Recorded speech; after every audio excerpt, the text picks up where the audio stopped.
Well, a very good morning to all of you. And as we celebrate, as we do every year, this time of the year, the inductees to Cum Laude, and as Mr. Wilson will explain with the bylaws of Cum Laude is a national honor society. It corresponds roughly with Phi Beta Kappa at the colleges and universities.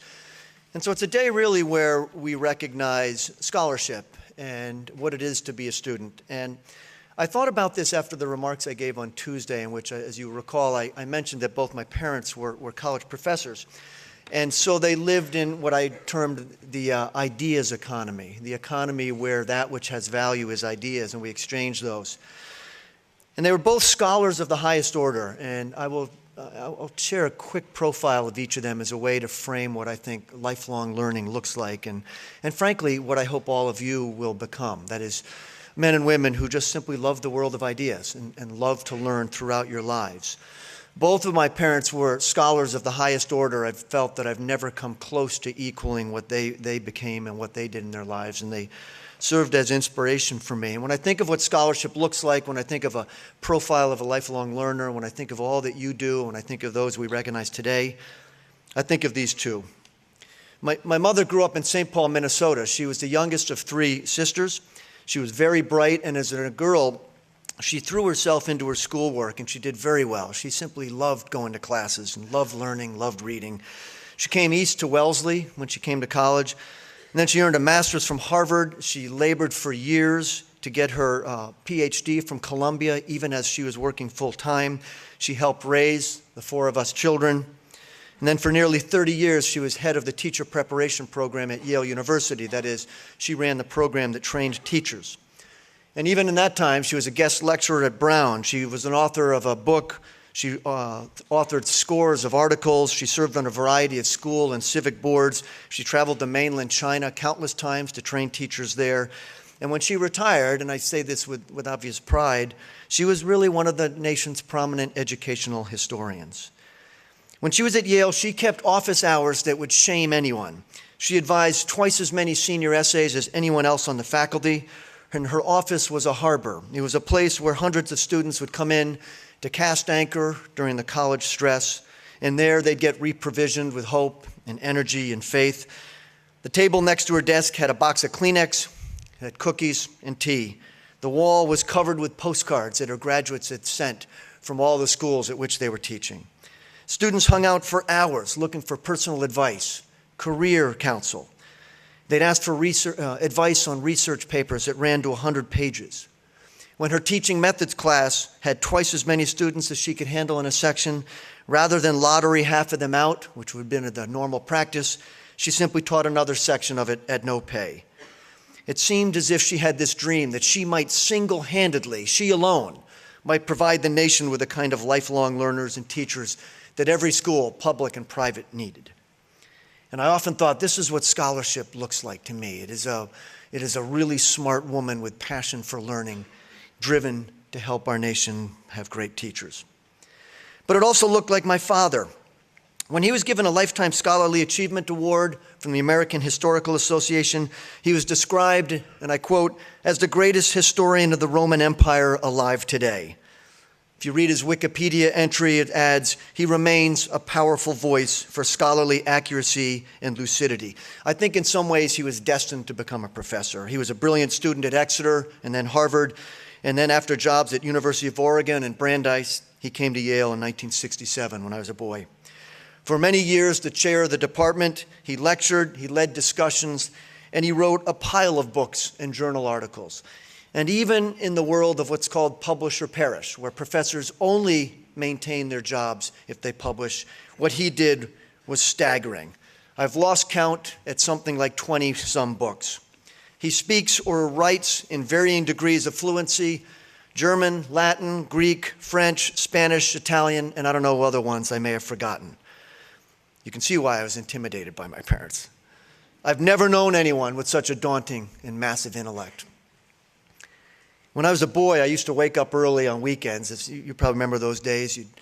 And I would creep downstairs, maybe to watch TV, or I was going to go ride my bike around the neighborhood or whatever, and I'd find out that I wasn't the only one awake.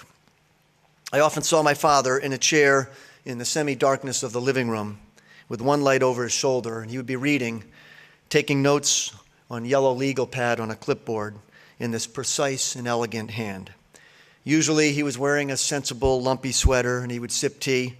Sometimes there was a banana peel or an empty bowl of grape nuts on the table next to him.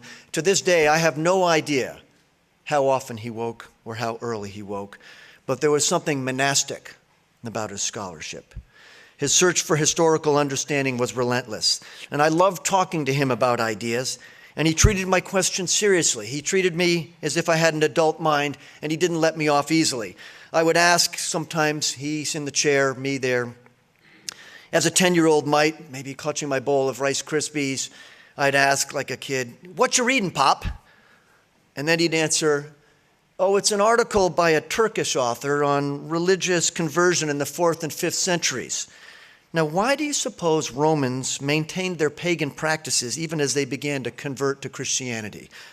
And I thought I was going to watch cartoons. My father's in good health. He's written several books in what is generally called retirement. I don't think he goes many days without going into the library. His intellect is restless as ever. My mother is also retired, in a manner of speaking.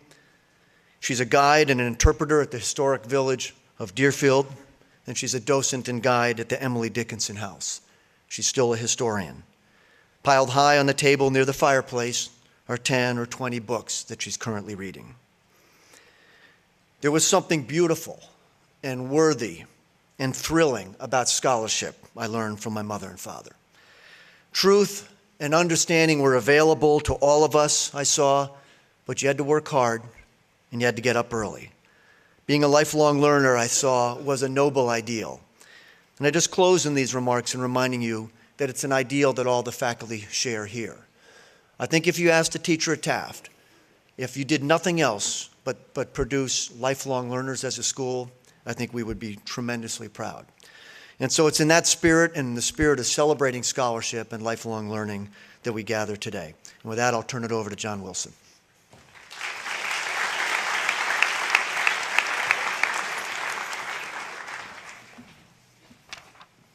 First, we celebrate a few students for their PSAT performances last year. One Taft student received commendation from the National Achievement Scholarship Program for his outstanding performance last year on the PSAT, finishing in the top 3% of Black Americans. Please stand, Chizzy Wigway.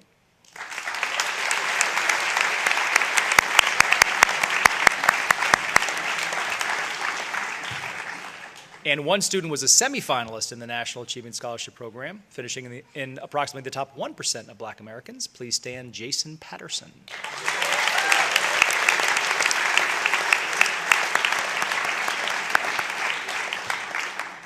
Taft has 2 National Hispanic Recognition Scholars in the class of 2014.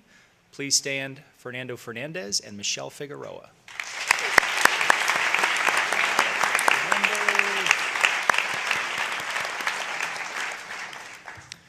Now, these students I'm about to read received commendation from the National Merit Scholarship Program for their performance last year on the PSAT, finishing in the top 3.3% of test takers. Please stand and remain standing until I've called everyone's name. Will Albright, Charlotte Ann Rigg, Greg Ann Rigg, Rob Brown, Bridget Doherty, Aiden Gorman, Dawson Jones, Jocelyn Kim, Tiffany Lee, Emma Martin, Maggie O'Neill, Jason Patterson, Josh Rinaldi, Carl Sangri, Sam Westmoreland, and Karina Woolheiter.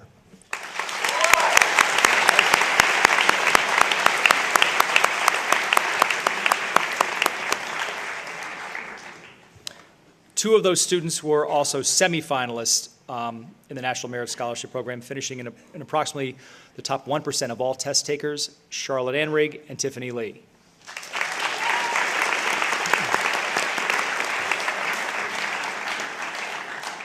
Now on to awards that I think we all consider probably more important based on scholarly achievement at Taft.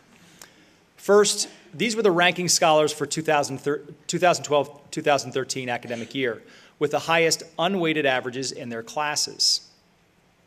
Please stand and remain standing when I read your name. The class of 2016, last year's lower mids, with a 96.3 unweighted average, Kayla Kim. Taylor. Can't see her. Class of 2015, last year's mids with a 96.67 unweighted average, Alicia Wang.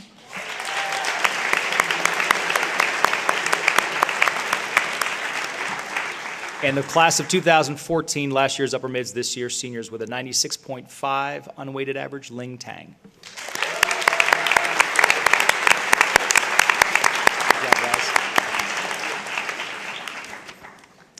Now finally on to Cum Laude. Founded in 1908, the Cum Laude Society is the national scholarship society in secondary schools corresponding to Phi Beta Kappa and Sigma Psi in colleges and scientific schools. A maximum of 20% of the senior class may be elected into membership in the Cum Laude Society. This morning, we will induct 15 members of the class of 2014 who merit inclusion in the society based on their academic records for both their middle and upper middle years. At this spring's graduation, this first group will be joined by other seniors whose selection will be based upon their records for their upper mid and senior years. The 15 students inducted this morning represent the top 9% of the class, with weighted averages that, for those 2 years, range from 95.3 to 101.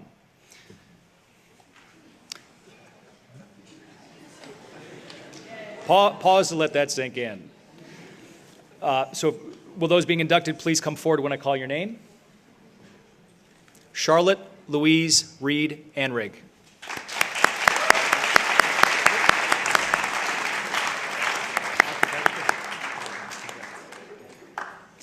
Gregory James Reed Anrig.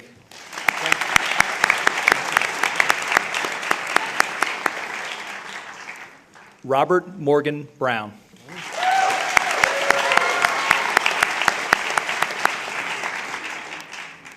Rosarie Chesena.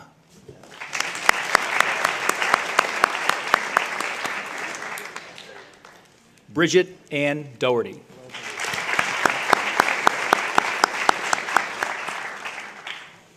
Michelle Estefania Figueroa.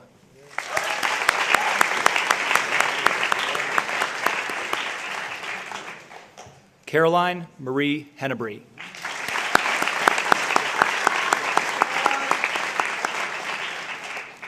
Dawson Brighton Jones.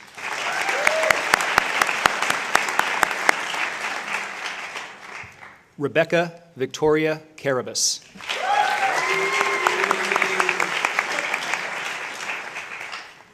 Rafaela Alexandra Lambert.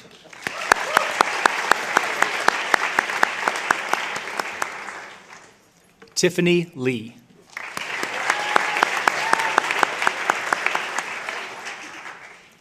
John William McMullen.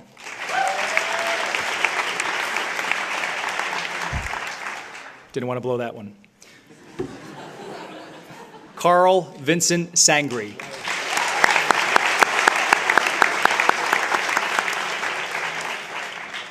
Natalie Yu Fong Tam.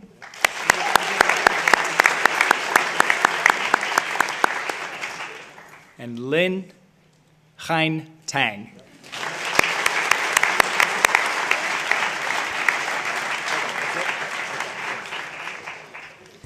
Well, congratulations to these who have been inducted. And to all of you, I just would implore and encourage you to think about the work that you do here is really about a goal we have, and that is that for the rest of your lives, you're going to love the world of ideas and that you're always going to want to keep learning. And if that happens at Taft, I think as faculty, we would be deeply satisfied and proud. So with that, and many thanks, we're adjourned.